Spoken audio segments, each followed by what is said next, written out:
Dead Island 2 is the successor to one of the greatest zombie games ever made. The trailer for this game came out over 7 years ago, but here we are in 2023 and we are finally getting our hands on it. We're going to be going over what Dead Island 2 has to offer, what it did right, what it did wrong, and is it better than its original? Can it live up to the standards that Dead Island 1 had set for it? Now everybody loves to slice zombies' heads off, so we're going to be looking at all aspects of the game, including story, combat, writing, romance, and everything else this island entails. Well, it's in LA, so it's not really an island, but you get the point.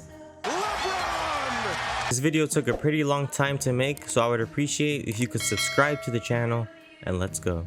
Dead Island 2 takes place 10 years after the events of the first one, and in everybody's favorite place, Los Angeles, California. You can go to Venice Beach, Beverly Hills, and even Santa Monica, aka GTA 5. Now the atmosphere and the open world is incredible. It is so pretty to look at and roam through. You can go through all these amazing places and even meet the Fresh Prince himself. Now it can sometimes lack the scary and the unsettling vibe of a zombie apocalypse that some other zombie games would have had, but still the environment is great with all these dead bodies and blood everywhere, so you're pretty certain that there's a zombie apocalypse going on. It may not be Left 4 Dead 2 creepy, but that's not what the game strives for. It's more of a lighthearted take on the zombie apocalypse. Certain people have been selected for an evacuation flight so long as their ticket proves that they are clean and free of the zombie virus. This is where we first get introduced to our main characters. We have Amy, who's a cardio athlete, Ryan, who's a stripper and pretends to be a firefighter to get on the plane, and we have Bruno, who's an LA street gangbanger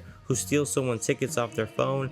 He looks like a GTA 5 character, I'm not gonna lie. And we have some other people that couldn't really afford some tickets and had to go under the plane. But this is it, we're on the plane, we made it, everyone's on, no one's infected. We did it, we're going to safety, we're getting evacuated, except no, there is someone with the zombie virus on the plane. This leads to the plane getting shut down and crashing. Luckily, you survive and you meet 2 wounded people that were also injured in the crash. However, when helping them, you realize that one of them is infected and it forces you to kill them and the other person. You also meet a Hollywood superstar actor who was on the plane as well. Her name is Emma and she leaves you behind while you're dealing with this. However, her and her assistant give you the address to her house in case you make it out alive. We are able to make it, however we were bitten, which means that in no time we will be turned into a mother flipping zombie. And because of this, Michael and Andrea have a gun pointed at us when we arrive. However, after a little argument and scuffle, we end up fainting and then later wake up tied in some toy handcuffs in front of Emma. However, this is where the story and writing can seem a bit lazy. After you're bitten by a zombie, nothing happens to you and the characters in the game deem you immune to the virus. Basically takes away the threat of zombies from you for the entire game. So what do? You move in with your best friend Emma inside of her mansion with the nice pool and the glass windows because hey, it's a zombies apocalypse. It's the safest place. Finders keepers. Our good friend Sam B from Dead Island 1 magically walks through the door and it turns out he once dated Emma. Wow, this guy was a player and a survivor. I'm immune! Fine, you can stay. And Sam is gonna move in with us because why the hell not? We then meet a girl in some weird place by the name of Condra, and she said that she's been looking for us. However, I don't really remember talking to a middle-aged white woman like yourself, bitch. Okay. Hi, do I know you? While speaking to her, we realize that her and her companions have bulging veins coming out, and we have weird things happening in our vision. This could be possibly signaling that they too are immune to the zombie virus, and maybe in a way this connects us. After she gets up in our face like she's about to do something straight out of black.com, the railing that we're standing on is getting a bit wobbly, and what do you know, Conrad throws you over into a pit full of zombies just to see what you can do. And during this sequence, while we're fighting the zombies, we actually find out that we can kill them with our bare hands, and we go crazy seeing red things everywhere. And this could possibly signify that we have supernatural or superhuman abilities and powers. We then meet a guy by the name of Dr. Reed, and he's working on a vaccine and he needs us in order to complete his experiment. This leads to new hope and faith in the human race and could possibly be our ticket out of this zombie apocalypse. But one of the main gripes I have with the game is how your choosable main characters are presented to you. There are 6 main characters and each of them have their own attributes, skills, and classes. and they're each divided into 3 weight divisions, being heavyweights, middleweights, and lightweights. Each person has their own skills and attributes and perks that come along with their kit and division classes. The heavyweights will be able to block attacks, while the middleweights and lightweights will be dodging attacks like it's in the Matrix. So while it is cool that the player can choose what type of style and what type of way they want to play the game, it just seems a bit out of place. I mean, these are all crazy characters who just also happen to be survivors of a zombie outbreak and who look like they can be exotic dancers or professional rollerbladers. It just feels like we're just playing a group of celebrities than a group of normal people. And you're just portrayed as a badass who knows how to kill zombies already because they're just a badass at the start of the game. I don't fear the zombies because they're not going to do anything to me because I'm a professional skateboarder. It all feels just a bit out of place and wacky. Unlike back in the day where you were genuinely played just normal people that happened to meet up in the middle of a zombie apocalypse on an island. This isn't even an island. A game like Left 4 Dead 2 is a perfect example of cool characters that just so happen to be survivors. You got like a football coach and some other random ass people. I'm not comparing Dead Island 2 to Left 4 Dead because that would be unfair. Dead Island 2 is 20 times better. Seriously, Dead Island 2 is just all about making the characters as outlandish as possible, and this leads to a lot of problems for the game, as the characters can be really annoying sometimes, and it might be hard to fall in love with their personality and character. And sometimes this can cause scenes or moments that are supposed to be sad just feel forced and in the moment. I mean, it's just very hard to be attached with these guys. I found myself not giving a flying flamingo of what was happening and just wanting to get out of there. And the annoying dialogue these people make, I just don't understand what's happening half the time I'm playing the game. I'm immune!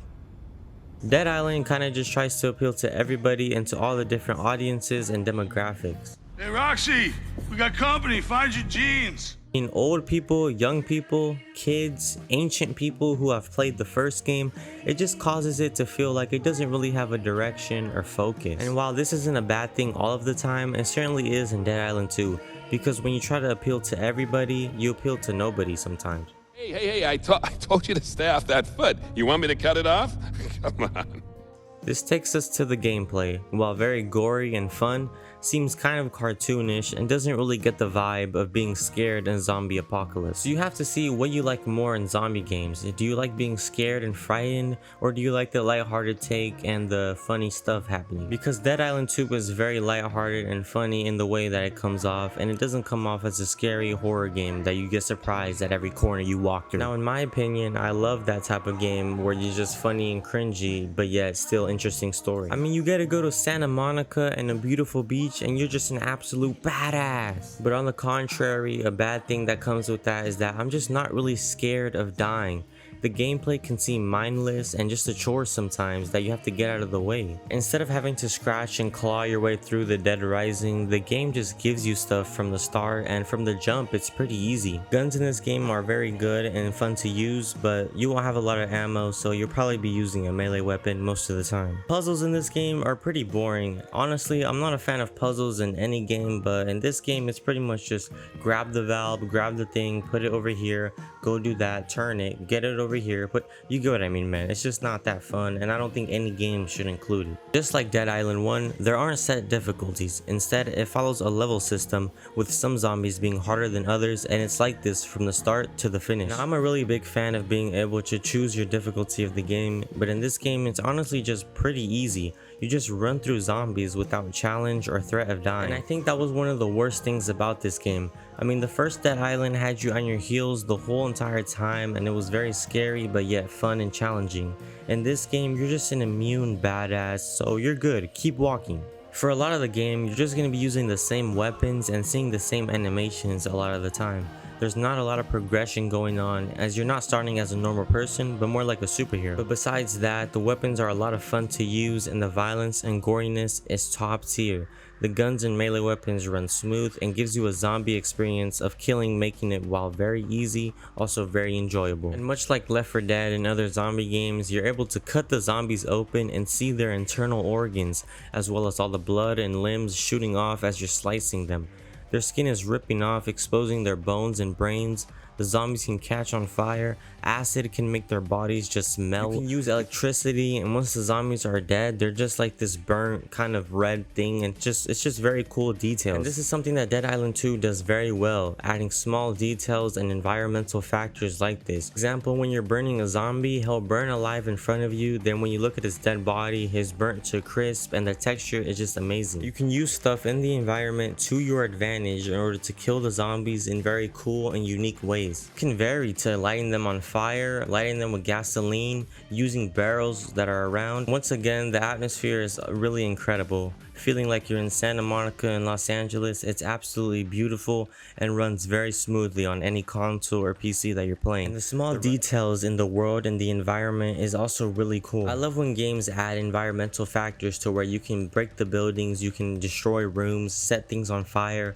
electrocute things, the countless ways to use these to your advantage. Man, it's one of the best things in games. And this game has one of the best sound engines I've ever heard. Each of the weapons, melee and guns, they all sound incredible and it's so satisfying to shoot and use. It makes me want to... Now, I love using guns in this game, but the main focus of a Dead Island game is, of course, always going to be the melee weapons. However, this can get very repetitive and super boring when you do it too much because, I mean, this is basically all you're doing for the entire game. Off of personal experience, this game isn't very realistic. I mean, the zombies aren't ganging up on you like they would in Dead Island 1. The zombies just slowly walk towards you and just wait until it's their turn to die. They're not going up to you and gangbanging you. Instead, they're just standing around. Now, I've been in multiple zombie apocalypse and that has never happened. They always just go gangbang you and just get, oh my gosh, bad memories. Dead Island 2 is an interesting game and an experience that you won't get in a lot of other places. Let me put it this way, if you like Cyberpunk, you'll probably like Dead Island 2. It's a less serious take on zombie apocalypse, and it may not be like a Left 4 Dead or anything, but it's one of the best games of this year because of how just stupid it is. In a lot of ways, I prefer Dead Island 2 to the first one. It's just a less hardcore way, I guess, of looking at it, and it's also better than any of the recent zombie games we've gotten in the last few years, in my opinion. I don't really like those games, man. I like Dead Island 2.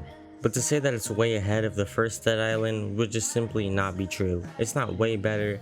People will like it based on what preferences they like to play their games at. It's a great game if you like to have a fun and like the wacky experience and the world and the cringy story and the lines and the characters. I really enjoyed this game. It might not be for everybody, but for me, it definitely was. Dead Island 2 an 8.5 out of 10. It's fun, but there's some major flaws that hold it back from being from the top of the food chain.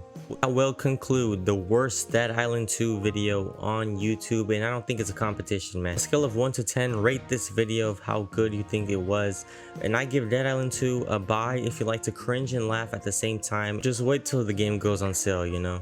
I'm immune!